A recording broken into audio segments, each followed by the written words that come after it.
few weeks, just a little wait for settle with the settlers and stuff. No, it's in the one we sold. Oh, sorry. No, so we're still looking there, but we don't have the money to buy.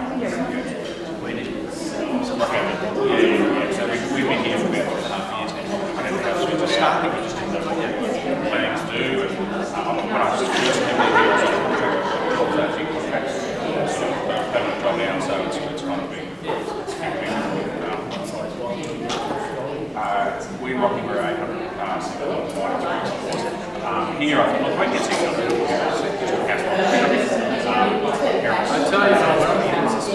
Oh, yeah. We're linked to this. Well, see, my parents were to Rangers before that, and they were renting property before that. So we're right to say, yeah, throughout having said that, so we're renting those. Yes. Beautiful, mate. Right, happy with the accents. Media room, double seats, all the silly stuff that I never actually do. But still fun. So you get to the end of the block, there's nowhere to be at all. So everyone plays it straight. Just, even though it's a corner, so I just want something where I can have a get out. Other kids want to come over, come in, you know. It's all that safety thing. Or that's again, so we're actually look at buying the homes, that's the rush. Yeah, it's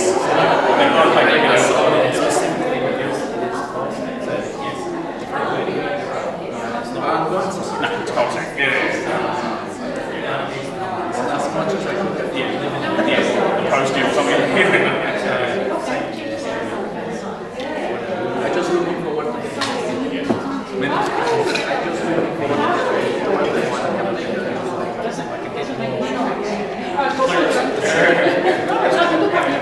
Yeah, I know, and you're gonna go and get me. Rude, I asked him, how long have you been out now? I'm trying to the thing is gonna take me Interesting, just a few months ago, so a few weeks ago, veterans have come in and told me that just various elements, story, a couple of family members, stuff like that. There's been a few that actually come to signature competitions and stuff like that, which is really good because some of the stuff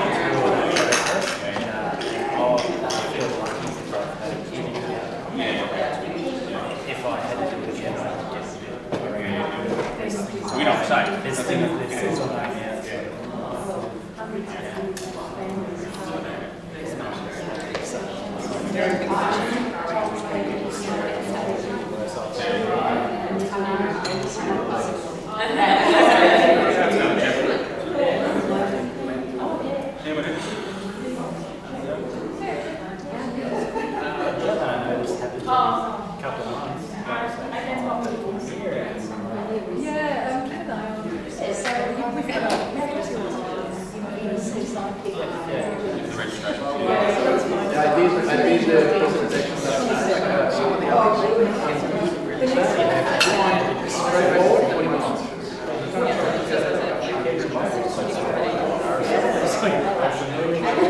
Yeah, so I don't know if I haven't been, I didn't realise that. I come from places where the RSL is very small about it, and it's a shit with the building front to come here and here, this is serious. Oh, yeah. Advocates.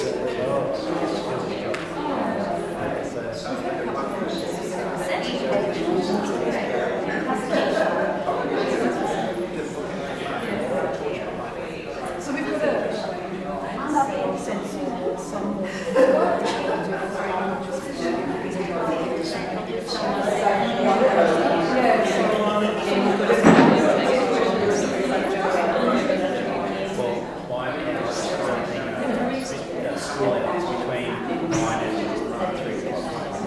That's the time that I get the if you guys are selling this, I need to buy one of those these days.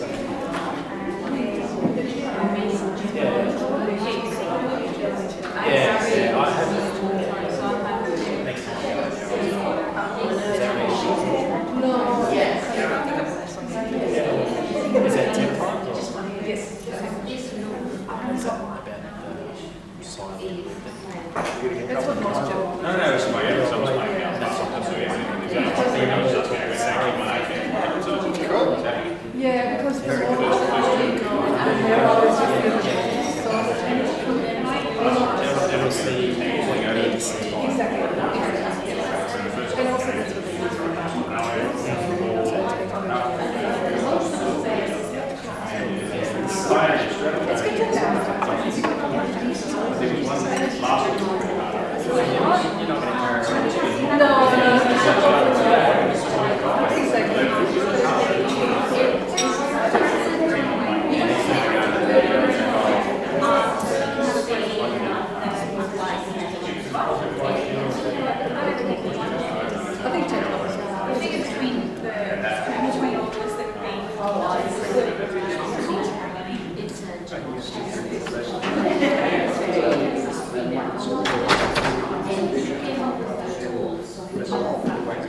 was a mistake. This was a store called Rocks down in Sydney, and we got it there. And this actually, it's one of the ones that was actually in the magazine as well. We didn't know that before. So she's like, got a piece now, we'll take it and pictures.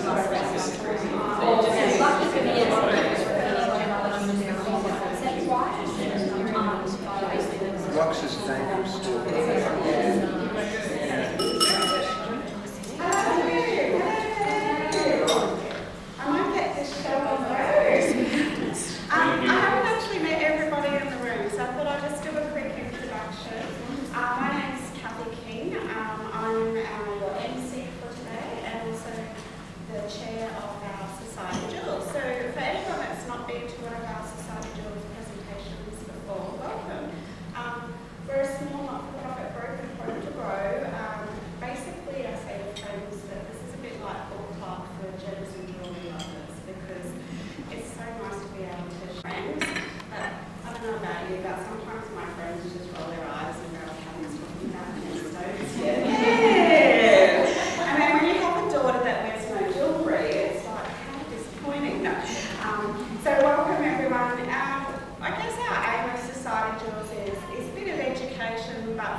We just put a few serviettes and there's some hand sanitizer over there, but I know I said a little bit of a tedious little comment, but just try and make sure your hands are clean as we pass stuff, because the grease from the cake in particular I have is delicious, but it's going to make it a bit sticky.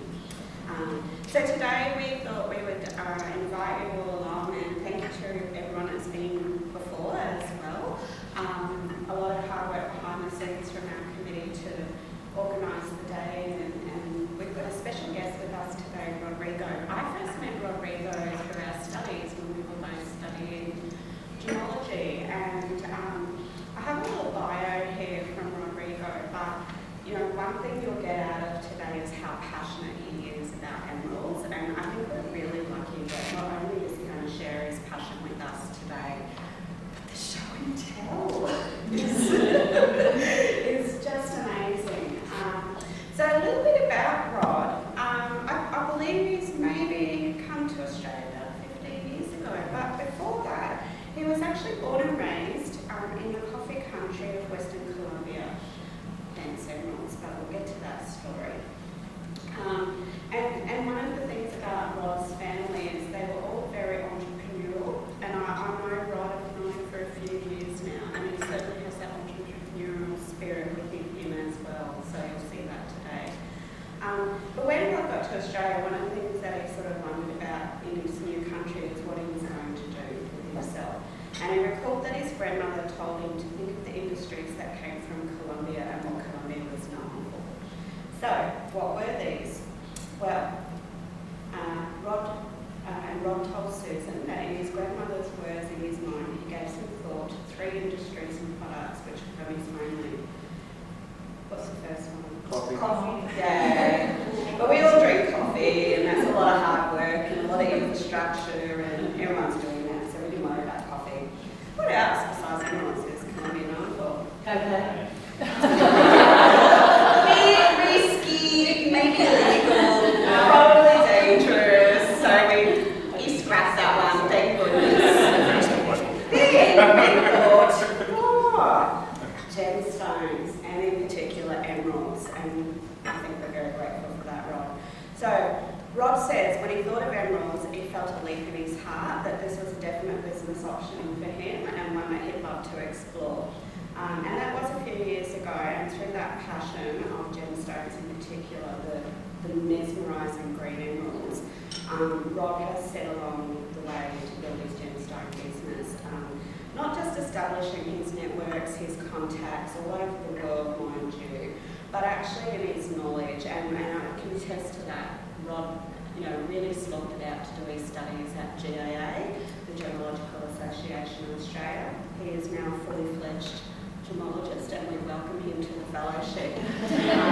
For any of you that have studied, because I know we've got a few gemos in the room, you know how hard it is, but when, dare I say, English is not your first language, it was an extra battle probably, because some of the weird words, just even our Aussies use and our colloquialisms that our teachers use, which weren't always, kosher. Leave Steve Evans. No, it wasn't just Steve, trust me. Roy Beatty was pretty good with a few colloquialisms. But you hear these terms, and some of the terms are only particular to Australia. So Rod battled through Gemo, and to his credit, he actually persevered and has now become a gemologist. So well done, Rod.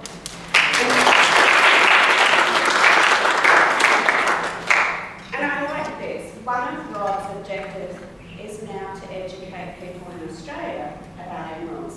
Because in Australia, it is actually a relatively unknown gemstone. So Rod's going to take us on a journey of emeralds today. A bit of show and tell, and for one, I'm excited. And welcome everybody, and thank you. And I'll hand over to Rod. Thank you, Rod. Hi everyone, thank you very much. Thank you guys for inviting me. It's actually an honor to be with everybody today. It's actually amazing, just to share my passion, but it's actually seeing so many people thinking alike. Everybody admiring something that we have. We really admire something, shiny things, and not only that, but we appreciate why they are so important. Because at the end, it means more than just a shiny. Is special moments, special effects, the beloved ones, that's where it comes out. And today I just have a little bit of knowledge that I want to share with you guys about the emeralds. So yes, as she was saying, I'm from Colombia, from the coffee land. I started as an idea as a business. But after I started as a business, I started to learn the beauty behind it. And it's the design and what everything else behind the jewelry, because it's not just a jewelry. A jewel can be transactional, you can pass me this for that, but at the end, something interesting, even as a mystical instance, sometimes we have that relationship with the gemstones, and the gemstones give us magic properties. In part, it's true, because we live that, and especially the importance words that we put to those meaning and those items that are being passing off on generations for families and everything, it means a lot to us. And that's pretty much really good, beautiful items to make our lives more meaningful, because you only have a few ones, because you have to select and choose. And today, I just want to start my presentation and really pretty much talking about the Mesmerizing Emeralds. So, has anybody seen an emerald natural like that? Everybody's seen these beauties. Mm-hmm. But what a real emerald is. So it's incredible how we see it in nature, how they grow like that. No, they don't even need polishing, that how beautiful they are. We just color and shape it. Anyway, I'm just going to show you, there is a couple of things, as Kathy was saying before.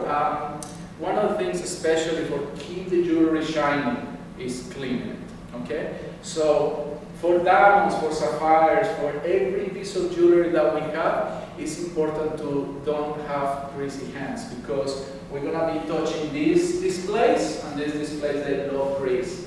So, once you pass it, because you're gonna pass them around, we're also gonna be passing the grease around. So, it's just to make the experience more joyful, okay? So, let's begin.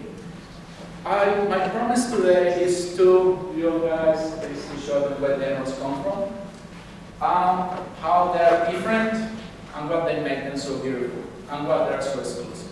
So pretty much, in a nutshell, rarity, purity, and longevity. Okay? So, I just want to start with a beautiful story about Fura antenna. And why I want to start this is because this one tells a lot about where the emeralds come from. This is all emerald region in Colombia. So this is San Borja in Boyacá, which is a beautiful town over there. And then we have these two rocks here, which is Fura antenna. And Fura antenna is a folklore tale about how God created humanity. And they gave him this little paradise to live on. They live in the paradise free of sickness. They never need anything, and they just have to live forever with no any worries at all.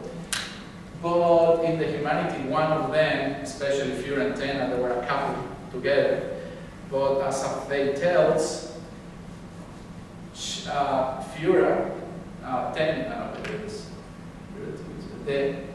which is the girl, she met this guy called Serbi, and Serbi was looking for something beautiful, a little treasure around in these lands, but couldn't find it. So he asked, "Hey, Tena, do you want to help me around?" And yeah, they went around and they started looking for the beautiful things. But for doing that, they have to leave the paradise and give up all those blessings they have. So, and then she left her husband too. When they went, they couldn't find the treasure. But eventually, after many months, Tena come back to her husband and because she has renounced to all these blessings, she is now old and she's suffering from sickness because she gave up to the paradise. Fura couldn't take it. He was looking, he beloved one, getting old, having disease, so he couldn't take it and he stabbed himself in the heart because he loved her, but he couldn't suffer because he couldn't understand the suffering. Anyway, she couldn't hold it either, and she spent the rest of her life before she mortally died. Eventually, she cried and cried, and she created a river, which is the minor river that runs through these hills. But many of those tears, they become tears of love for her husband, and they become emeralds. So that's the folklore story about it, and it's a very beautiful story about love and how looking for beauty actually makes us forget what is really important that my heart makes to us. Okay, that's an interesting thing, beautiful folklore, that's in Colombia. But then we have around the world flashing off. This is what we're talking about, emeralds. I would say I love this story as well about Napoleon. Napoleon was very famous back in the day. He rode a horse, he was a leader of the French army. But anyway, one of the things is, he, on his second wedding, he gave this crown to Marie-Louise Diadem, I think that's the French crown. But anyway, the diadem, the crown. And this diadem, they used to have all these emeralds in here.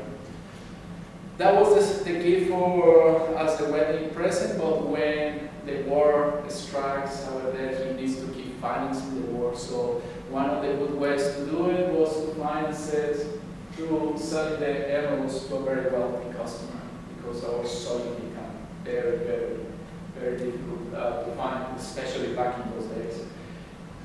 This is in New York at the moment in the Smithsonian. I think this one is a necklace on bank apples. So one of the things that this shows is how beauty and power comes together and actually represents the best of our society. And that's what we see in our society, only the pinnacle has them. So things like this is very much where what's happening in the emeralds, in the original. At the beginning, we're talking about Egypt. Egypt is very known that we have the emeralds from the Cleopatra's mines. We're talking about 30 years before Christ.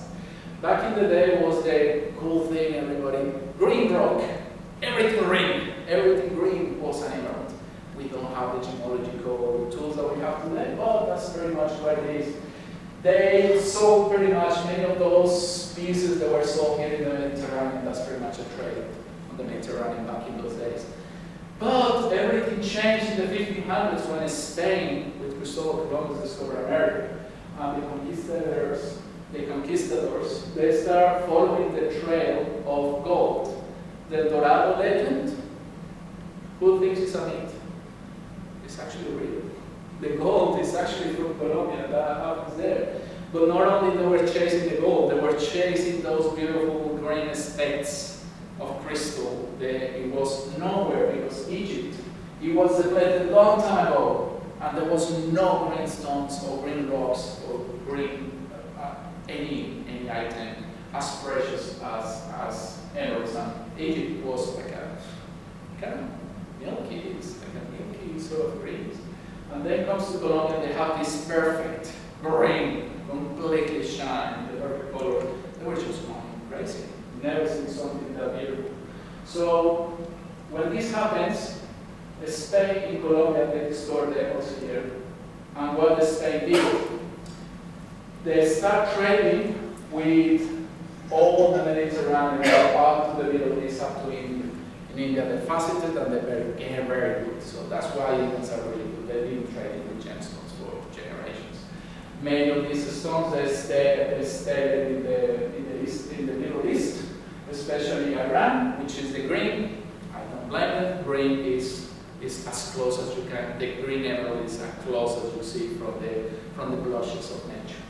So, saying that's what the biggest stock of emeralds in the world right now is in the Middle East.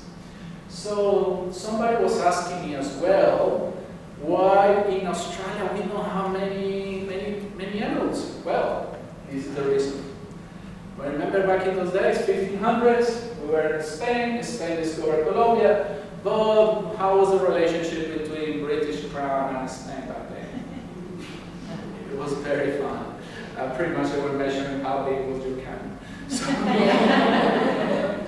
So that's why back in those days, emeralds, they never made it to England. But because in Australia we have that inheritance from all the British crown, we have like the Britain, they have sapphires, rubies, diamonds, beautiful pieces, but emeralds not. And this is the reason because pretty much relationship with Spain. Spain has the monopoly, that's it. So if you didn't get along with Spain, you don't get it. So somebody was asking me that. There we go, and that's pretty much, and that was in the 1500s. Since then, now in the whole world, we have discovered many other deposits of emeralds around the world. We have been the major ones. Colombia is still one of the best qualities in the world, if I would say the best. Brazil, quantity-wise, and Middle East, we have a little bit of Eastern Asia as well, and Russia, and a little bit of in Australia as well, which are very beautiful, but not as like the things that you would see, for example, on this. So this is what I'm trying to tell you. They were these. These are the beautiful stones that we have. This is the very beautiful. That's the beauty of the emeralds, especially when you have a big emerald that actually can bring you all the color and concentrate such a big lushy green into one place. It just makes it. So it's not said by me. These beautiful ladies at the top, all the queens, presents power. Doesn't matter. You always look right.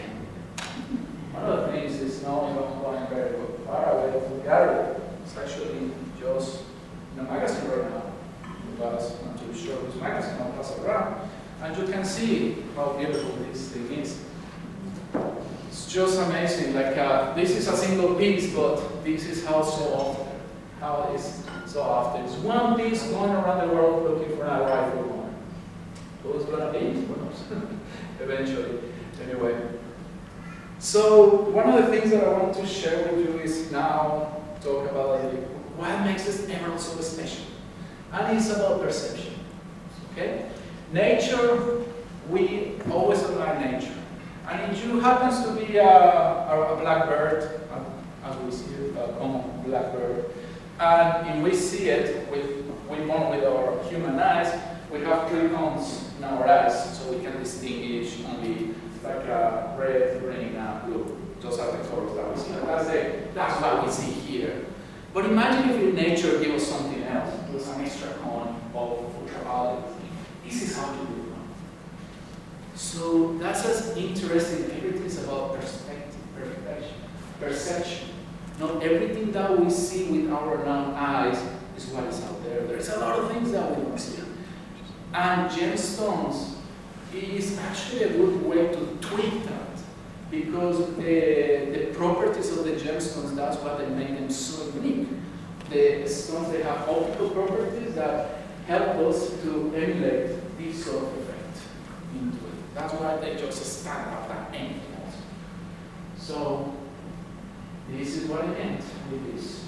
I want you to pay attention to the one on the right, I guess. I'm going to play it a couple of times because emeralds, everybody thinks, okay, the one on the left is the original stone. It's the same stone. We're talking the same stone here. Okay? But what I'm going to do, just look at the one on the right, this one, and you see start changing color. Okay?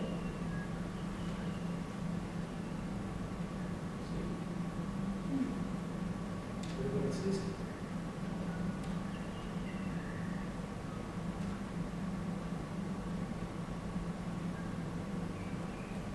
Go back again. Okay. I'm just being a little bit cheeky with you, but I just want to play that once more so you can see it, what I mean. It's very, very, very solid. What is it? Okay. So that tonality of the emerald, that's what makes emerald so unique. Mind you, the emeralds are one of the few stones that actually has a color named after them. And this is the reason why there is absolutely no thing in nature that can replicate the same color of an emerald. And this is why, because what you see is not one color, you see 2 colors in one. How show you this? You have on the glasses, many sunglasses. Who has polarized glasses? We have polarized glasses? Anybody has polarized glasses? There we go. Yeah, awesome. Polarized, what it does, it shows you two different wavelengths. That's what we see with the emerald. With the emerald, we see our brain, when it sees an emerald, what it's doing is combining those 2 colors. So they have those 2 colors. What I do, I give you emerald color. And that's why we can see emerald color, and that's what it makes emerald so unique.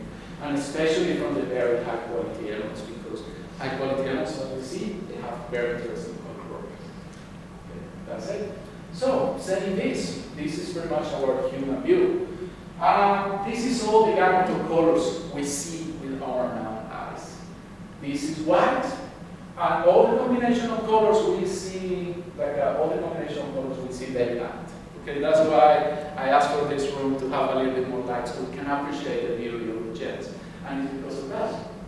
One of the things is green is predominantly 35% of our vision to see, we perceive green. And it's not coincidence. We have to grow, we have to evolve as human beings to perceive green, especially what is lurking in the bushes behind us and what's going to attack us. So that's why we can see shades and we can see green so much. And not only that, it's actually green, that's one of the things, it's also is very rare, so that's why we're very fond of it. Okay, so today I just want to show you as well what makes a gemstone. This applies to all the gemstones. Applies for all the gemstones, is the same thing. The only difference for emerald at the end, it will be with color. And that's when I will have this passing around so we have an idea what the color means. Okay? So cut, carat, clarity, and color. Okay? So, cut types, emeralds. There's more cut types. We can be creative. If you are a facetter, you can actually be extremely, extremely creative. creative about it. But being the king, it's not like that. And we have the emerald cut. I will show you why the emerald cut is the best cut for emeralds. We have rounds, we have heart shapes, we have cabochons, we have the big emerald, the most popular, rounds and ovals, the second ones. And then we have hearts and cabochons. And also we have these two that I want to show you. One of the things, these are very popular, especially for earrings, eardrops. Marquise.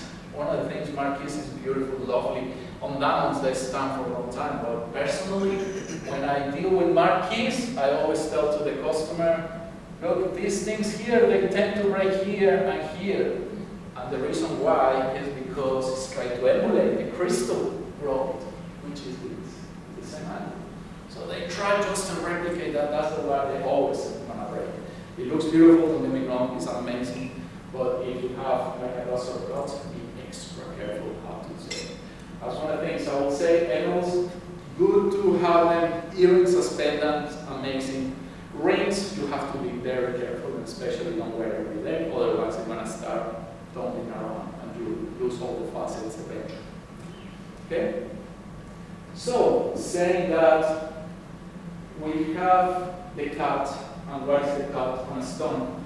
All the light that comes to the stone, when the light comes from every angle, always going to make bounce back at the top. So you have come there, come here, bounce back. It's like have you guys ever played with mirrors when you have the sun and you start seeing your cousin or something? That's pretty much the same effect. So that's why we have to keep the proper proportions of the cut of the gemstone. So it gives you the right bounce of light. Because if you don't do that, it will be too dim. Let's say the emerald is big here. Not only is going to weigh a lot, which is good for whoever is selling it, but whoever is buying it is actually paying more for no value because it looks dull. It doesn't get that reflection back. And it's the same if it's shallow. Because if it's shallow, the light goes through. And then when you see the stone, you can see through the floor. Not very good. So, as any gemstones, they have to be perfectly, and they have to measure the right proportions to give it the right brilliance back. Okay. Interesting when everybody says 1 carat is all the carats are the same. That's that. Is 1 carat diamond the same as a carat sapphire, carat ruby, or emerald? Well, It should. no. Well, the carat is a carat, but the size is different. That's what I'm saying, the size. Oh, that's what I'm okay. saying. Okay. Because and I will show you later on, and that's where we get a little bit chemical about it. That's the size of 1 carat. So the size changes. The 1 carat is the same. And 1 carat, we're talking a fifth of a gram. So it's really confusing when we say it's a carat. It's just fifth of a gram. And where the carat comes from? Because we used to have in Egypt, back in the Mediterranean era, we used to have these seeds from the carob plant. They are very standard, and they weigh a fifth of a gram. Interesting. That's very cute. Anyway. So, but emeralds now, we're talking about the inclusions and the clarity. We call the clarity of emeralds garnets. Also, I'm going too fast. Okay, thank you. Good. Okay. So inclusions are called garnets, and that's why we call everything emeralds are we call type 3 inclusions, or type 3 stones. The stones that have features and other internal characteristics easy to see. So what that means, you don't need a loop to see it. Oh yeah, okay, it has inclusions. We normally, especially when we love gems and we love jewelry, we say, that has a lot of inclusions. Okay, a clean emerald, like the ones that we saw in the magazine that are passing around. Are we passing around the magazine? Okay, those are the ones. So you saw emeralds like that are almost free of inclusions. Those are very rare. In nature are very common and very common. Otherwise, that's why we see the difference there. And we call them, so what we see in an emerald is this. You have a microscope, this is what you see. You see, especially imagine if you are able to see and you show them and you have a microscope. Look, inside this thing I have this beautiful piece of crystal. How amazing is that? Well, yeah, especially when we go for the jewelry, we normally go for the appearance, and you just want to the appearance. So many things. Other things, we have the synthetics and the treated. We look around there later on as well. Well, yeah, this is very much what we see, and emeralds are amazing when you look around the microscope. Color, that's very much top quality, all going to very commercial grade. This is pretty much what we see, and this is what we have. I was telling you that one of the things that we do is cut these little crystals, and that's what they shape the stones that we have. Okay, now, where the emerald color comes from? That's when I'm getting, this is the presentation get very interesting. Because pretty much everybody knows here about gems, but what makes emerald, besides the video that we saw. I want to show them barrels, and I have a really nice sample of barrels. So just remember, try to grab it sideways, so everybody have a good look of the stones. And what we have here is how barrels are not only emerald. We have aquamarines, we have editors. Actually, let me start with this one in the middle. That's goshenite. Goshenite is a colorless. It's a colorless stone. And beryl normally doesn't have any color. It's just, oh yeah, no, I'm naked. I'm naked. I don't have any color. But it comes to have some elements, and elements comes to it. Oh, a little bit of chromium, I'll become an emerald.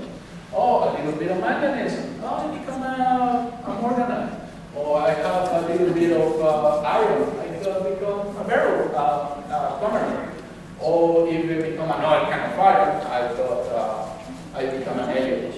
So it's actually very cute, eh? Especially how to see how these things, they interact in nature, and they just come to be, okay? So what you see there is real crystals or beryls. Okay, this is the beryls in nature. We see the crystallization, the crystals, they form and shape in different ways. What I want to focus in the hexagonal, well, for example, diamonds are those ones over there, cubic. And that's why those emeralds, when I showed them before, they try to snap and they break in different ways because they try to cleavage. So pretty much it's like at the meat. When you cut in the meat, you normally cut the meat following the vein, right? Similar with gemstones, they always have this sort of thing. So you just have to understand how the crystal works and grows, so to be able to facet it and shape it. So this is what I meant. This is the hexagon of the beryl, and that's how it grows. This is what it is. So what it starts doing, they start growing all evenly. It's just evenly start growing, and it's just replicated. It's like making photocopies of themselves and putting themselves together in a perfect stacking pattern. And that's with all the crystals. That's what the crystals do. For doing that, they need a lot of pressure and a lot of heat. So we'll see that later too. So this is very much, there's a little crystal as well that I will show you later as well. This is how the crystals work. So the minerals, they start rolling each other, and they, for example, like goshenite, who doesn't have any color, that's where they got all the minerals from. So, saying that, I'm good friend the periodic table. I love this one. So the same, just pass it around, look it around, and I want you to focus into these elements. This is what it makes beryllium. This is what it makes the goshenite. Absolutely colorless beryllium. You guys can have that one and that. You see the colorless one in that table? Guys, you see the colorless one? The colorless one is in here. It's this. That's it. You don't have any other elements in it. So that's why it doesn't have color. But in nature is fantastic in the way how you go on, especially learning the mines, how all these things come apart and come together. They have these things. These two make the green, this one makes the manganese, and this makes the iron. And you have that in the periodic table if you just want to have a look on it. That's where it comes from. So the colors, they come from there. So to be more precise, this is it. That's a little bit geeky and everything, but try to make it with the force. So beryllium, aluminium, silicon, and oxygen come together, and that's what they can just make the barrel. But then, when it combines that, and there is a circle of water, very hot water, like the thermal waters, they actually get, and this is where they get the chromium for making the emerald green. This is what it makes the manganese pink, and this is what it makes iron. Iron makes the yellows and the blues. So that's what it makes them. It's incredible. And I was talking with one of you today, especially today. We are a little bit spoiled, because back 100 years ago, we seen an emerald or seen, like for example, talking about food. We barely have two kind of different foods in our table. Now we can choose. The same thing with gemstones. Back in the day, we're talking about the Spaniards and all that. Back in the day, there weren't many options out there. So that's whatever you have there, that's what you try to make the most. And now, having so many deposits, we can actually choose. The more knowledge we have, the better we can choose as well. Okay? How we can do samples? Good. Okay. Good. So these photos, I got them actually from the museum as well. And this is how, once they got it, they got those crystals and they fastened them and they shaped them. That's very much what I was telling you. Manganese, you have the pinks on the top, you get the irons, you have the yellows, the blues, and the chromium and which makes the green. Yeah. Okay? Okay, that's very much where the color comes from, and especially when you go and see, and when you see especially stones here in Australia, because first of all, the mines that we have in Australia, I don't know if you guys, when you travel in Australia, you go to the outback, you see opals. If you go here in Gympie or a little bit on north of Brisbane, we have a lot of gold, because that's what we used to mine. If you go up to Broome or Western Australia, everybody wears sparrows. So everybody tries to wear the best of the area. And that's a very interesting thing to consider. Because unless that you travel and you actually been overseas, that's when you can actually appreciate these things. I love, for example, these photos from the Smithsonian Museum in America, and it's just now, let's talk about emeralds in the color itself and how they compare to any other ones themselves. So you see emeralds, this is pretty much a perfect emerald. Yeah. But then we have like a very low quality emeralds. Those emeralds, we have them here like a kind of a Colombian style, because Colombian, they're very high in chromium. That's why we have that very rich green that we have there.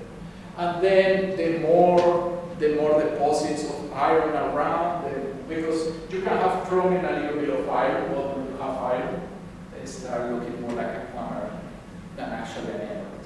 So it's interesting. What I'm telling you is certain areas of the world, they have to have the serendipity of geological occurrences to this to happen.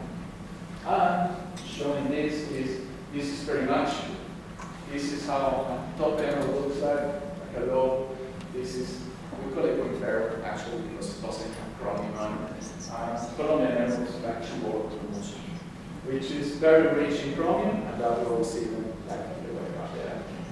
Just particularly when we see those beautiful emeralds for the very famous and rich people that everybody. So, this is what the emeralds grows. So, remember that photo I showed you before about the mountains, the mountain regions? That's not a coincidence. That's not a coincidence. That's actually, this is like imagine the two tectonic plates fighting each other. We haven't, we have heard earthquakes, but we haven't experienced it. So when you have an earthquake, you feel everything is shaking, and what's happening? This mass of land is trying to push it forward, and this one's trying to push it forwards. And what's happening? One of them go up, the other one go down. So, and that's when those mixtures of cocktails of different elements works. I forgot to say something very important, which is here, the periodic table, we have heavy elements, and these are very light.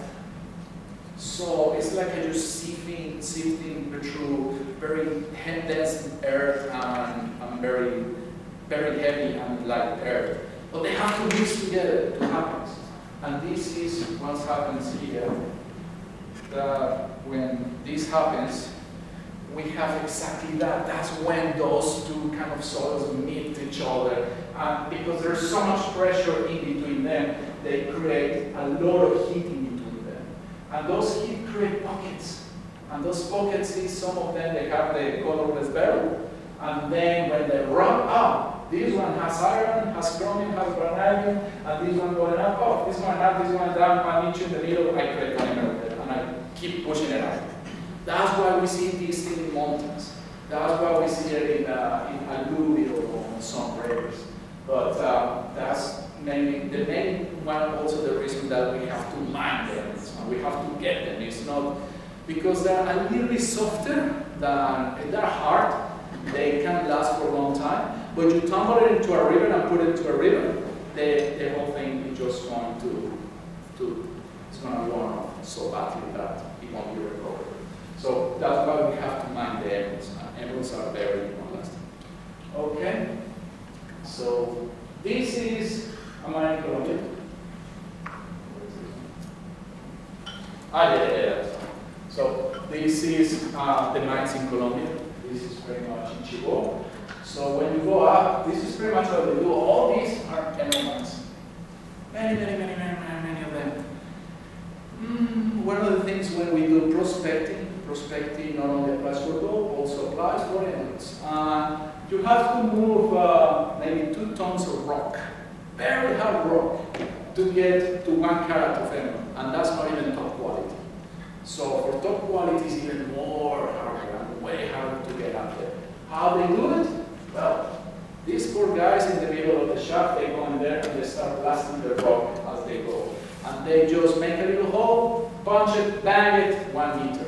They clean it out and they take it out. And they just go until they find, they find a little bit of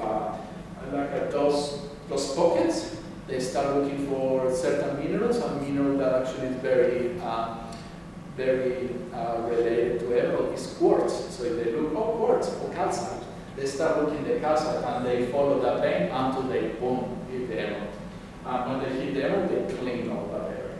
So this is the guy doing it. I was in that mine where they do that. That was sort of fun. They take then this rock in little dump trailers, or just to fit in the mine, so they can do it. Look how hard that rock is. They're huge. That's why they have to last there every time they die. And that's also one of the reasons why emeralds are very, very, very difficult to come by. Anyway, come here, and all these people are ready there to go and sort it out what is through the rocks. And what's happened when everybody knows there is an emerald mine and everybody has access? The same thing that happens everywhere in the world. Everybody just goes, okay, looking for a little bit of treasure. These people, they were in a private mine, so everything is protected. But then they know the big mine is going to dump the soil there, because you see there, that's what they do, and they're dumping. And what they dump, they just everybody there. Pretty much, they're looking for little pieces of this stuff there. Excuse me, Rob, can I ask a question? Sure. Oh, we can run. Yeah, that's fine. Yeah, that's fine. Let me know. Okay? Sorry. Okay.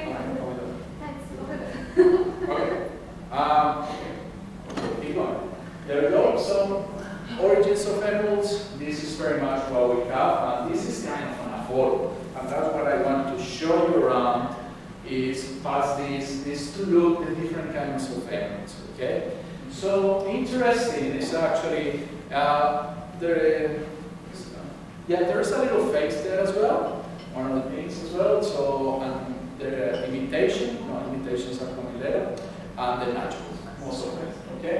So we have Colombian emerald, Brazilian, Zambian, Russian, Kashmir, Swat, Sandama, Torrington. This is the Australian one. This is the Australian one. Trapezoid, Star Emerald, and Katzak. in this tree, very rare. I was trying to see one cat's eye in my eye. The star emerald, oh my god. I know. Akela, have you seen any of these too? Cat's eye of stars. No, I don't think I've ever seen one. No. Very cool. I don't know if Kathy have you ever seen one? You have a trapezium. Trapezium. Very, very, very rare. I've just seen one cat's eye in my life. It's just wow. It's interesting. Anyway, Colombian emerald, Brazilian. So interesting thing, especially when it comes to emeralds and what the whole thing with the gems and jewels. Look, if you want to stand out and you want to make something pretty, you want to make it meaningful. And that's one of the things. If you just want costume jewelry, yeah, fair cool. But that's one of the things, if you just want to make something pretty and something special to last forever, that's when you go for the real thing. And the real thing lasts forever the same ways. So, saying that this, we have different qualities. Talking about sort of gems. Gems comes in all the spectrum of the rainbow. So we have everything. I just want to show these little corners here, which are the greens. I want to show especially how make these special greens so special. And especially these ones here, which is the bluish green up to the green. So just those three up there. Okay?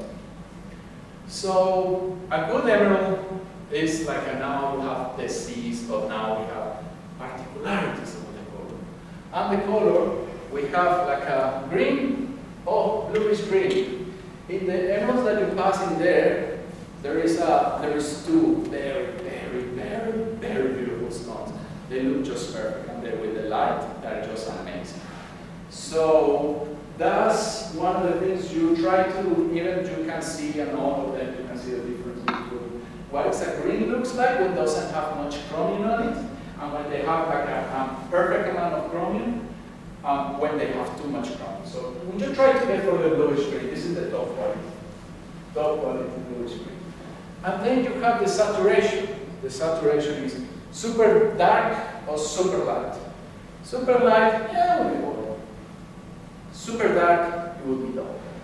So you want something like this, actually something that catches your eye, something that gets some light and give it back. This is an interesting one, is how big it is. The way, it's actually very hard to actually consider, but the best way I can describe this is if you have, you know when you have a really good stone, sometimes you have it in a dark room, and in that room that looks okay.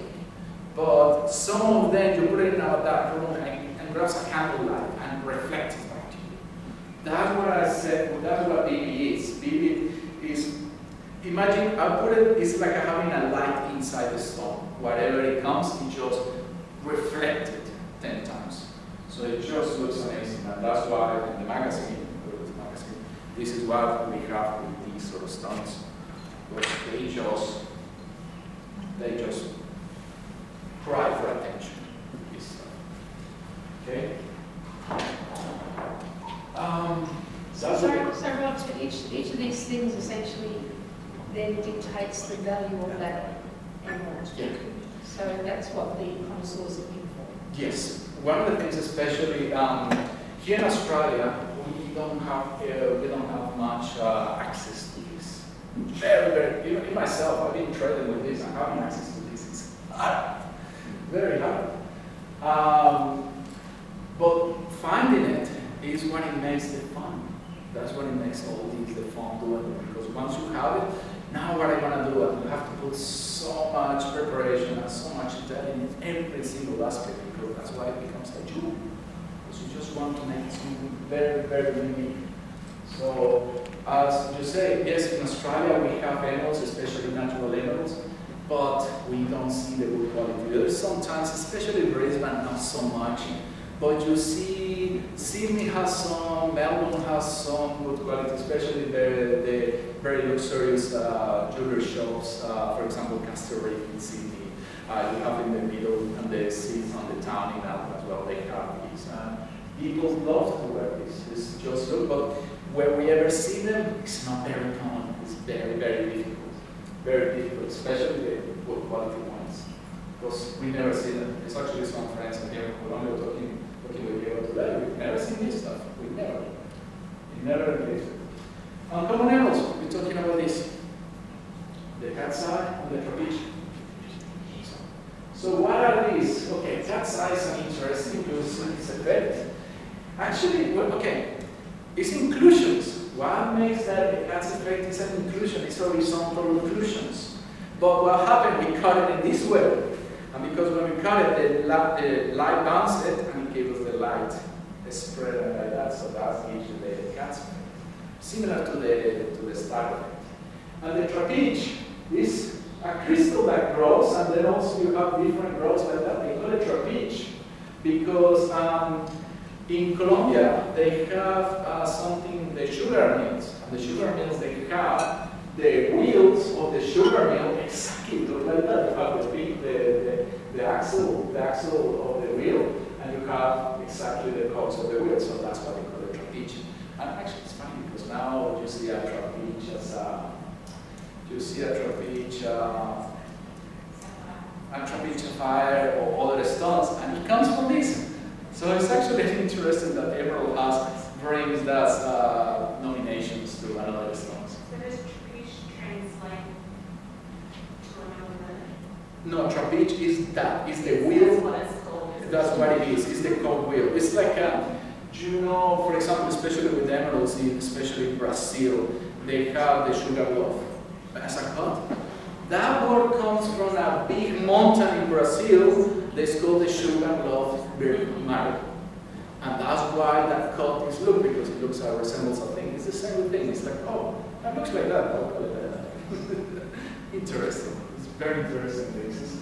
And mind you, we're talking about now something that comes from the other side of the world. And that's why we're also getting a little bit of a culture through the stones as well.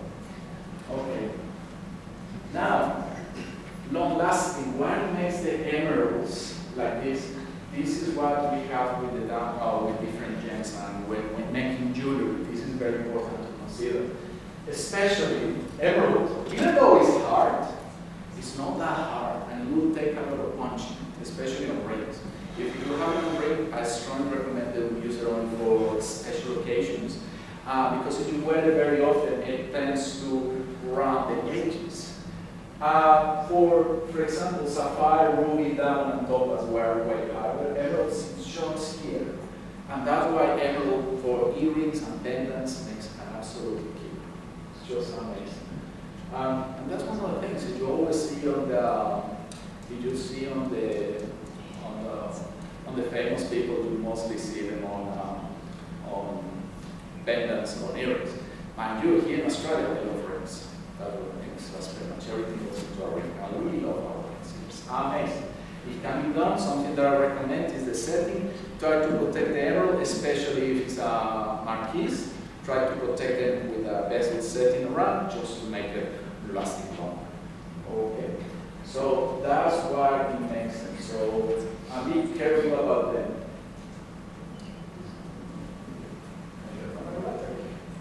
Okay. So other greenstones. And then, remember I was telling you in Egypt, back in the day, everything was called an emerald? Well, we start learning better, and now we know better things. And one of the things is, other green stones, now we know there are more stones than just emeralds. Back in Egypt, everything green was called emerald. Now we have, for example, alexandrite green. This one is not shown. Alexandrite here.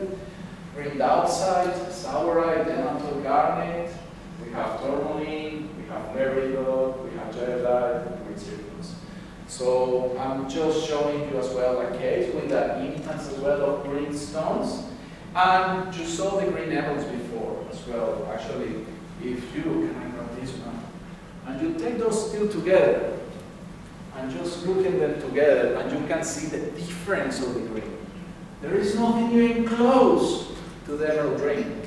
So emerald green, and as I say, you see the crystal structure and the crystal properties make that stone so unique, and especially on the green.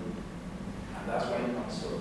So Cleopatra might have only had a bunch of peridots. Cleopatra might have only had peridots. there's actually there are emeralds. There are emeralds is being tagged and they've been identified as emeralds. What's happening? They might like receive a lot of other prints on through their hands and they thought they were emeralds. Mind you, they might have different quality. Like, oh, this is good quality, because at the end, we try to make the most with what we have. At the moment, back in 10 years before Christ, they have only that. So, but only that, this is the most stunning thing. Even you have maybe something else, but just it was the best thing. So that's one of the things. Now we also have different kind of emeralds. Not only we have like natural emeralds, but for example, just saying to what you just asking there. Can you tell me which ones are emeralds and which ones aren't from that photo? Anybody old enough? Okay. Only 2 are emeralds from that photo. Can you? I find myself difficult. 5 and 6 are emeralds indeed. That's another thing, especially with emeralds. I have shown you really nice photos. But this video link has some definition.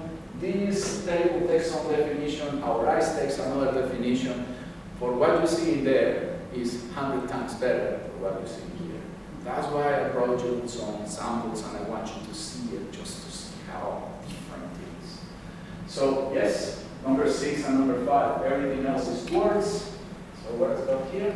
So we have a chrome dioxide, which is the 1.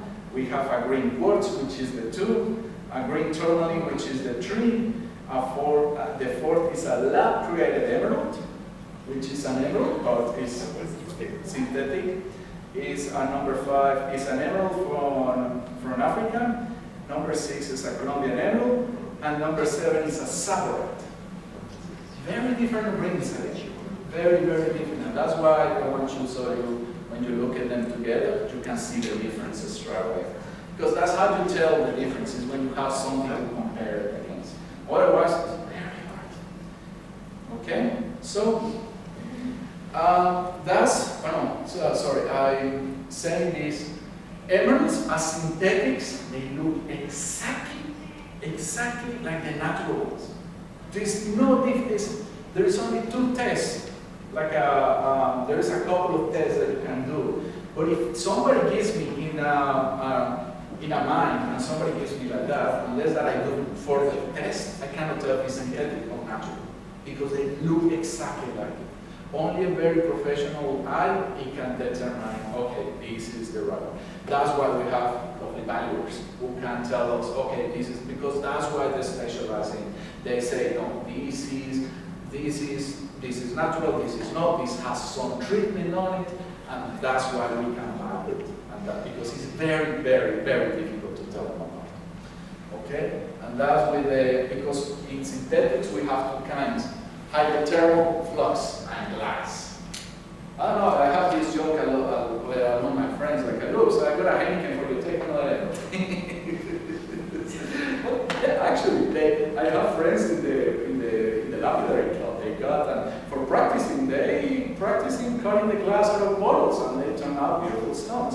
Mind you, once you wear them, and you wear them in a ring or something, you're gonna chip in a couple of days, because it's theirs. So, how to tell them apart? I would say the best thing is just to get a valuer to help you with them, is to identify. And then we have the emerald treatments. And this is actually a very debated topic in Australia. And at the moment, all the emeralds that you see here in Australia, all of them, they have oil. Absolutely. An emerald without oil, it has to be clean, clean and leave, that you don't see any inclusions or any cracks inside. But this is how it looks. This is before the oiling is done, and this is the oil that's done afterwards. So you see all these cracks, all these things. That's the same stone. I did this myself.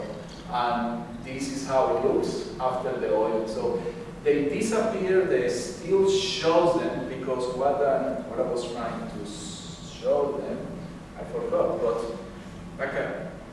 what is this doing? It's like everybody does the thing with the when you have something and it reflects in water. It's the same thing. You have the diffraction of all the light around it going in different angle, in different ways. So kind of melts the optics. It melts the optics of the medium with the medium that you put. So that's why water makes everything looks a little bit more even.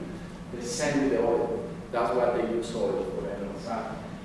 In Colombia even, or any emeralds in the world, they're always going to be oil. So a good oiling is actually good, and it's actually a good practice to perform on emeralds once they look a little bit inclusion, a little bit cracked. We can oil them, and once they're oiled, it looks back again. As I say, these emeralds are beautiful, but we have, and especially for the rarity.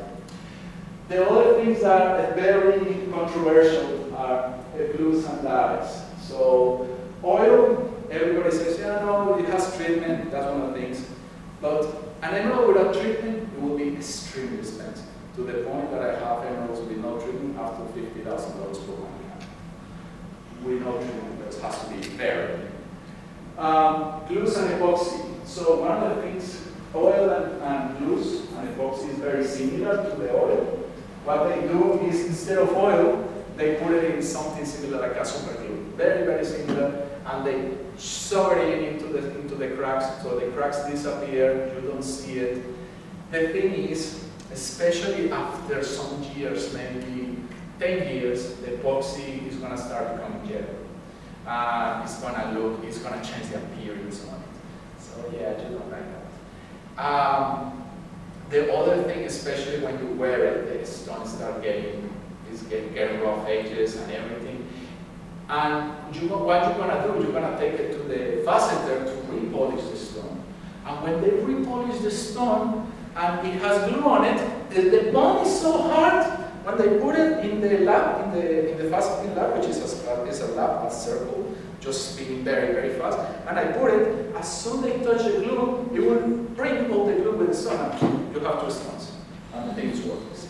So that's one of the things that with glue is, if you, I would say, personally, one of the things is, if you want something beautiful, they are. And you can have it glue, but you have to be aware, because it will have to reflect the price. You cannot have a stone with treated or oil or with anything, somebody telling you, no, that's even a premium one, because when you go to countries like India, they never tell you this stuff. This stuff in India, oh, yes, you're a nice tourist, come, give me money. That's something. But that's why it's important, especially here in Australia, is everything has to be disclosed and everything has to be reflected on the price. That's why you have to always tell what sort of treatment an emerald has. And the dyes, oh, this is the worst one. Imagine if, now you understand where the color comes from. And what if I tell you, if I'm cheating nature, I'm just making an emerald by myself, just putting brick down on it? It's not nice. I would be very, very pissed myself. So it's a very nice, a very easy way. Just grab a napkin and leave a streak. It's done. If you not, done. Other things, the other thing that you can do with that, the dyes or the greens, it would be with, you can identify if you put them in, normally in the tray, they also, before the binding, but that's pretty much in the binding. And especially when you are in the middle of the mines, people, what they do acetone. So if you have acetone and they dip it in acetone, it will dilute all the dyes, so you see all the green around it like run from this deal, please. That's a bad stock. Okay, the other thing is, remember what I told you before about, and thank you everybody. I think everybody's being very committed to cleaning their hands. Thank you very much everybody. And this is the reason why. Like one of the things, and this is not just for emeralds, for every stone. That's what I was trying to tell you. The light goes through any angle here. It comes to here, bounces here, and bounces here. That's why these angles are so critical. If you have it, if it comes here, it bounces here, it bounces here, it bounces here. So always follow the same angle, the reflection. But let's say you have a little bit of grease on it. It bounces here, and the grease is going to absorb a little bit of light, and the light, it won't be returned as good as before. So this is pretty much what happened. The light will be lost somewhere between that graphic. That's why it's important to always have your jewelry clean, nicely done. In emeralds, please never use ultrasound. I cannot say that enough. Because ultrasound, what you do is vibrating at an incredibly high frequency. And remember all those cracks and all those inclusions? They just want to make those bigger, so you are making a little earthquake inside the stone. So again, you can maybe end up not with one stone, you end up with two at the end of the trip. Be mindful, never, never, never do ultrasound. Only water and dish soap. And if the emerald is looking cracky again, just put it back into oil. The rheology is actually not many people who does the rheology. Any gemology or any gem can do it. I do it myself as well. And that will bring the beauty of the emerald back. I'd just like to impart one little bit of knowledge about emerald, because he's absolutely correct. Only water and soap. No toothpaste, for those that like to clean with toothpaste. But also emeralds and the beryl family suffer thermal shock. So thermal shock is another thing that happens. And if you are cleaning your own, and you take it from the very hot water and you put it in the cold water to get rid of the soap, the thermal shock will also give you 2 emeralds. So just a tip, if you clean your own, don't give them thermal shock.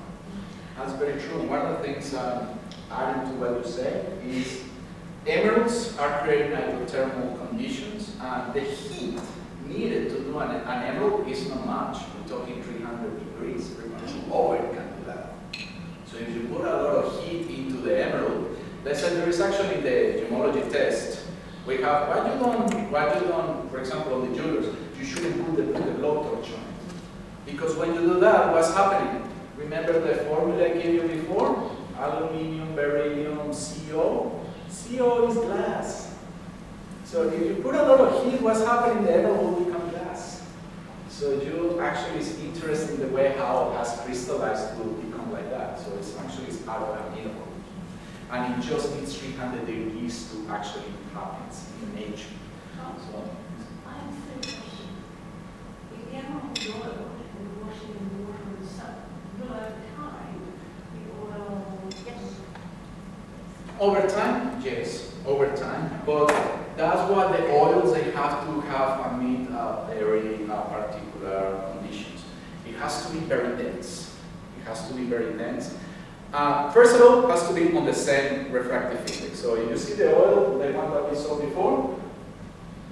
Here. You see pretty much the glass here. You see the bottom of the glass. And that's pretty much this amount of oil. So it's very, very clear that. So that's why you can see it. The oil has a very high RI. Second, it has to be very viscous. And has to, when the oil, this is actually cedar oil. When the cedar oil is in a room temperature, it's extremely sticky. Extremely sticky. Even I try to wash, when I do the treatment of this, I try to wash it on my hands. No, actually stay there for 2 days. So, if over time, the oils, does that mean that it needs to be more oil? Exactly. That's, I've been telling you like that. When you have that, the best thing to do it is not go and complain to the jeweler. Actually, can you re-oil it? And when you re-oil it, it will bring the beauty. It's look the stones. This is what I'm saying. This is how it looks before, that's how it looks after. So once you bring it out, it just looks amazing. Is it oil underneath? The what? Is it oil underneath? How is it oil? Well, it has to be in a low heat conditions because you need the oil to actually make able to run, and you have to put the pressure on it to actually make it. Yeah, it's an interesting thing, especially as I think in the notes of Gen 2, there's actually a little bit of a Gen, and it's actually plenty on the internet as well. I do it myself as well, I have a little machine as well that actually get the pressure and actually do the things. Because one of the things that you have to be careful when you do it is you don't want to put too much pressure or too much heat for what Cathy said. Because if you put too much heat on the stone, you're going to put unnecessary stress on the stone, and you're going to end up with two stones again. So you have to be very, very careful. Okay. Good. Okay. So I'm pretty much nailed that. Oh, actually, stick it to time. Good. So yin and yang. For yin and yang is not necessarily good or bad. Both are a blessing. One of the things is emeralds are beautiful, but jet expensive. They are unique green, they jet rare. They are a status symbol, few owners. Value lock, hard to cash. So that's one of the things is depends on your situation. That's what any gemstone pretty much, but emeralds especially, they tend to be very rare. I would say rare than an emerald. You will see like diamonds are there as they are very difficult to come by, but they are more in nature diamonds. Rubies, good quality rubies, very difficult to come by. Like I haven't seen a natural ruby myself of good quality in my life. Maybe when you go to Sri Lanka or countries like that, you can imagine you might be able to see one. Same thing with emeralds. The only way to see it is actually have access to the mines and go there, and even though that's very difficult because the good ones are the worth sold. We'll go to a Sotheby's auction. There we Did go. you hear that, Belliana? That's in New York, right? Yes. Okay. That's one thing. And sometimes I take it in magazine. That's amazing. The magazine, especially all the things that you see there. Like there we go. So dessert. Thank you very much, everybody. So did I answer all these questions today? And everybody who has a complaint, please bring it up now. We can go back and we can answer it. So we just see where we come from. Yeah, we see we come from the old continent, and now new discoveries all around the world. And now we are very lucky to have not only one flavor of emeralds, we have many, many flavors. We saw them already in samples as well. How are they different? We understand already the crystals, and we understand already the composition, why it makes different barrels and different colors of the stones as well. And we understand why they make them so beautiful, and especially the video I showed at the beginning. When you saw the photo and the thing, our brain actually interprets one single color of all the range of colors. Why they're so exclusive? Well, many have them. And again, rarity, beauty, and longevity. So, thank you very much.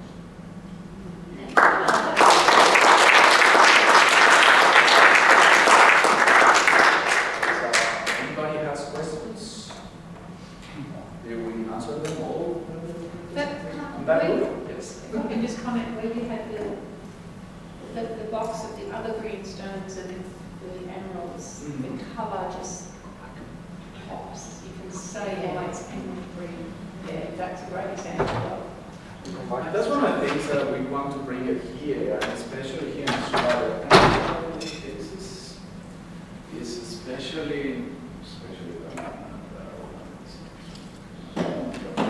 What I want to show you, especially everybody saw this one as well, like where all the emeralds are from. So pretty much this is a really good example of the quality of emeralds.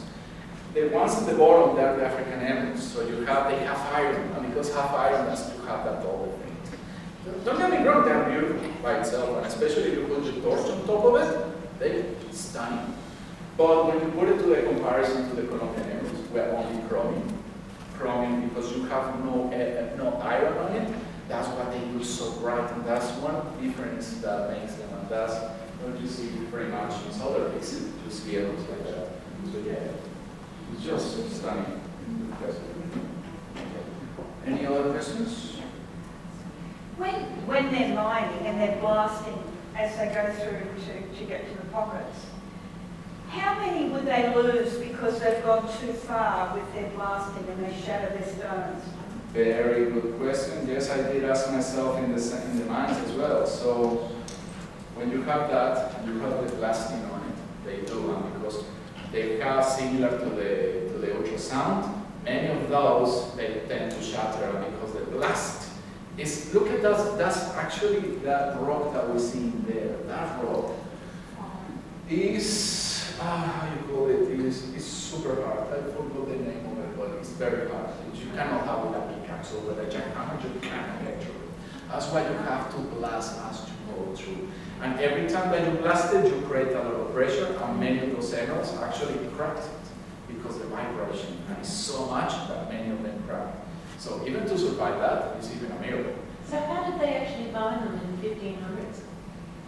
Good question. Mind you, in 1500s, when I showed you the emeralds, yes, pretty much, it was it. But, I don't show you that, but it's incredible. Even though we tend to say in the 1500s, yeah, they didn't have the technology, but, as I mentioned, you will do the best with what you have. Yeah. Back in those days, especially indigenous, American indigenous, they have certain tools, so they actually make pickaxes to do in certain areas, especially in Muso, where the emeralds are coming from, especially in Colombia. Some areas back in that day, they were buried next to the river. So there was a very tiny area in the river, and they didn't have to go very deep mining. Now, because we have deep mining techniques, we can go mines of shafts of 1K. And also it's all commercialised now, whereas in those days it was a very special, unique industry. It wasn't. Yes. You know, you have niches as they go, and especially evolve as we become better with the resources we have and the best access to them when we have. In that case, remember the Spanish, they have the monopoly about it. Once they have the monopoly, what they did, they just sent all the conquistadors to pretty much plunder the poor Indians, and they killed, they pretty much was a lot of blood on that, just to get to them. But once they got them, they enslaved them, and all them worked with big access. I'm saying that on these stones, many of those stones inside, that's why all those people, especially older people are doing. They having all those rocks coming from one of those mines, smashing it. And sometimes inside, a little bag. And they have little crystals. So they can't use technology to, well, obviously not X-ray to see if there's anything inside? Not quite. It's very hard. It's actually, even with technology as we have, we are very limited, especially geology-wise. When you have to go very deep in the mine. Like I just seen like American movies. When you want to get yourself protected from an atomic bomb, you get into inside the mountain. So that's pretty much how they're protected there. Also because where these mines are located in Colombia, there are a lot of like faults, like tectonic plates constantly. Like there are a lot of mountains in Colombia, and in these areas in particular, lots of plates are still moving. Like there are some areas where you can, like towns that have been left desertic because all of the side of the earth just open up. So that makes it very, very difficult. So that's one of the things, she's right.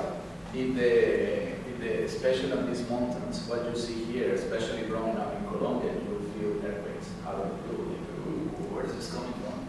It's because we have all those faults moving inside us. It happens all the time. Right, the mining operations, are they large commercial outfits, or is it like a heap of small mines with their own tenements type thing? Like where does in terms of commercial, is it a lot of small operators going to sort of single brokers, or are they large commercial operators? Is what's happening with my emerald mine. You see all these are like little claims. You see that's one claim, that's one claim, that's one claim, that's one claim, that's one claim, that's one claim. So there's a lot of minor small ones. Not only that, is emeralds is kind of a jackpot. Because, for example, you know that if you go to mining coal in the middle of Western Australia, you just go in the middle of nowhere, you just make a hole, a drill, a sample drill. You can take 300 meters down there and you can see, oh yeah, we have so many layers and we have a reserves of so many X tons. We're talking about gems of this size. How do you find it with a drill? So it's very, very hard, through a very hard rock. So that's one of the things they do geologically is to find where more likely to the geological conditions to happen, so they dig for. So yeah, but this is. What's the biggest emerald size that you know of? I don't know here. There is a beautiful ice, like there is two ones called the lechuga, the lettuce. An emerald size. Emerald. If you go to Brazil, the one that I showed you before, actually I can show you some of them now. Just while I was looking at the picture, I'm going to put a little pressure on the generals in the room. Anyone gave enough to put their hand up and say something new they learned today? I really love the slides. Lydia. I wish we had. Did you all know what the name Trapiche meant? Yeah. I didn't do that part. For me, the slide about the perception, human perception, the bird one, I thought that was really interesting. I was really good to learn about the mining aspect and how they're using, dynamite, like we're not allowed to use that here in Australia, and just things like that. Seeing the photos of those little claims and how it's all done over there is always fantastic, because it's not something we normally see. So. And can you remember the rock, the most rock? Was it pegmatite, Rod? We call it, mafic rocks. Remember there's mafic and felsic.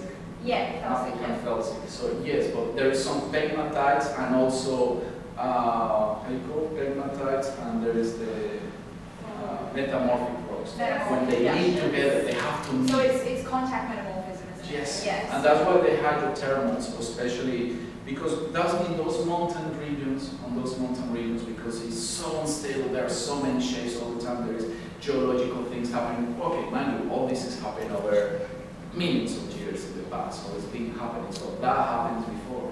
And because in the creation of the earth, there's so much stress going on, they created actually fun, and that's one of the things I will be doing next month, is going to the hot spring baths.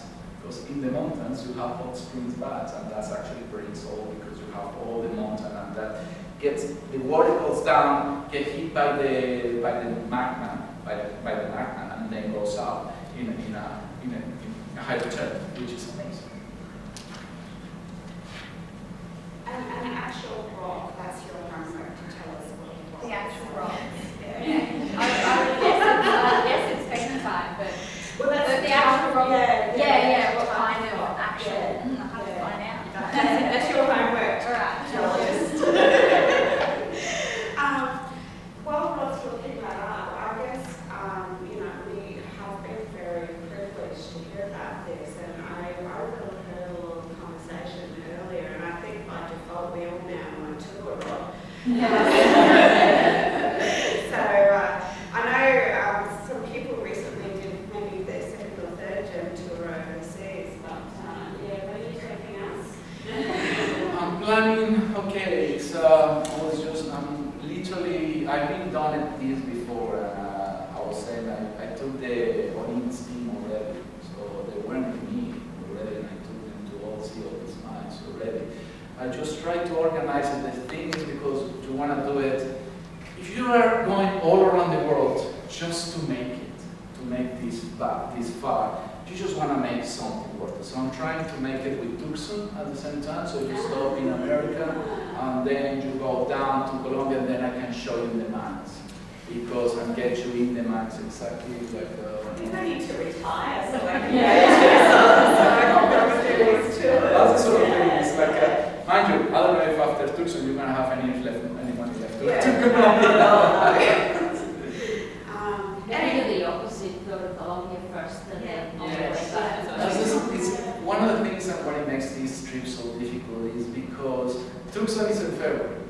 And before that, it has to be in January. And who works in January? So, especially Colombia is... What's the weather like in Colombia in January? Oh, it's perfect. We don't have some... We don't have... What? The whole year around. Yeah. It's because we don't have seasons. So it depends how high in the mountain you are. So, but I mean the rainy season. Rainy season is around October. Ah. So yeah. I don't have emeralds like a big one here. Maybe Susan can send us a post event. I've seen one that is from Mogul, India, of where some of the songs from the Quran are actually engraved, and it's this massive, magnificent piece of artwork, and I think it's sitting in the collection of the ex-Shah of Iran somewhere. It's just magnificent. Just Google. It's there. It's breathtaking. Yeah, it's That's actually one of the biggest one at the moment. 65,500 emerald. Actually, I seen just photos of it. Like that's how huge it is. It's just insane. Wow. That's it. One of the things is like yeah, imagine a pendant on that. Dragging up all the ground with that ring. Is it Italian? No, I think it's Brazilian to be honest. Yeah, the thing with this is what these emeralds are good for, especially as paints. If you have, because this thing is one of a kind, so they are invaluable. So when you have it, that's when being banks instead of this could worth maybe these many bars of gold instead. So that's a good thing, especially big banks. That's what they use it. They use it as an investing vehicle to transfer wealth to one place to another. Because that's what it does. It's a convert to emeralds, if you weren't already. God, you wouldn't ever engrave emerald because you have diamonds sitting in it, but you wouldn't do it then because Kathy showed me today a beautiful engraved ring. I was just stunned. Okay, I'll bring it. yeah. But one of the things with the emerald, especially because emerald is kind of hacky, so the break is very hard. Diamond is very difficult to engrave. I haven't seen a great diamond. I think I'm trying to sorry, are we talking about engraved or inscribed? Is it like a carve. like carving? Yeah, carving. Yeah. Oh yeah, engraving anything can be done. This pretty much. But you say carve. As a carve, you find carved stones very difficult, and whoever does it has to have a lot of patience to make it. I'll see if I can find the photo and put it up in a second. So imagine how much emerald you have to go through to actually, how many mistakes you have to make just to learn how to do it properly. It's just insane.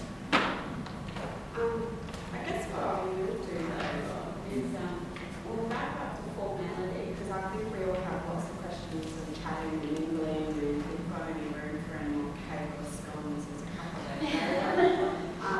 But I will do a formal conclusion, and we've got a bit of time still. First and foremost, I actually, whilst I've studied Geno, I found this really, really, especially your chemistry presentation part of this. Finally understood it.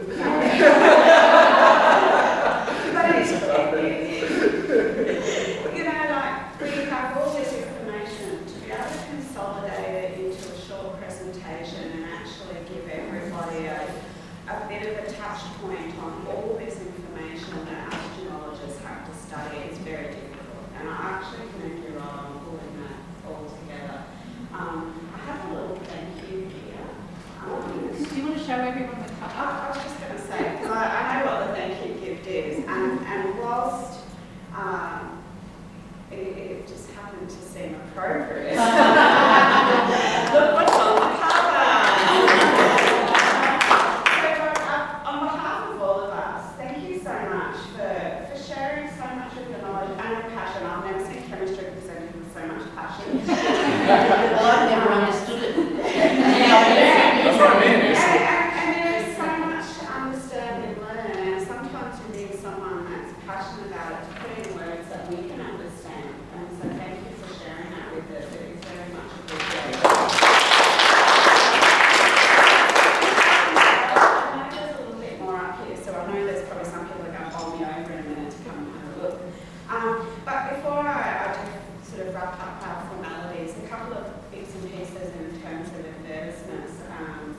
party jewels. Don't forget to keep an eye on Facebook or Instagram. We do try to put stuff up about our future events. And I think there's actually a flyer on the table about our next event. So, Lydia, I think there's one in front of you there. Thanks. So we're having a different type of event. It's a show and tell, bring your favourite piece. We've done this once before where we've met at a coffee shop and a bit more of a social event where you come along, bring your favourite piece. Rod touched on this quite a bit. It's not just about the gemstone, but the story that things tell and the history or the memories, and that's quite important. You know, you don't have to have the best gemstone in the world, but that story, that meaning to you, that's what everything is about. And you know, the memories and things like that, passing down through the generations. So the date, Susan, is the 25th of September. It's a Sunday. We're going to do 22nd, sorry. Friday, 22nd. No, it's not. No, the 25th, sorry. We would say RSVP just so we can make sure everyone sees. We like to try and run our events sort of either 6 to 8 weeks, depending on everything that goes on. It's a lot of work to organise these. So there's a couple of people in the room. I won't mention your names, but I know you know who you are. Thank you for putting all the effort into getting us here and organised. Keep an eye out for our future events. I believe we'll potentially do an encore and keep diamonds as well as on stage. Working on that one. Membership. I believe we've had a couple of extra members apply today, so fantastic. We actually have registered ourselves as a not-for-profit, and we have our aim and our mission and our values. We would like this not to be just something that we do now, but to continue to grow. So if you'd like to become a member, I'm going to point everyone in Susan's direction. I can give you a form. Give us a form. When you become a member, you get a discount on coming, and effectively there's no cost of membership when you come to the events that will pay for yourself. But it helps us grow as a community of people that love our gems and jewellery, and sharing those memories. But for those that are not on the committee, when you came in today, I think Susan thrust a raffle ticket upon you. Yeah. Has anyone missed out? If you haven't got a raffle ticket, let me know, please. Actually, it's a lucky door prize. It's not called a raffle ticket. Or we're in breach of legislation. Raffle ticket for a lucky door prize. Has anyone got one? It's a little red and white. Has everyone got one? The committee, you don't get one, sorry. So, we don't want to write out tickets. What have you got over there? Oh, it's a lovely prize, Margo. Thank you, Rod, for donating beautiful earrings. Anybody wants them? Anyone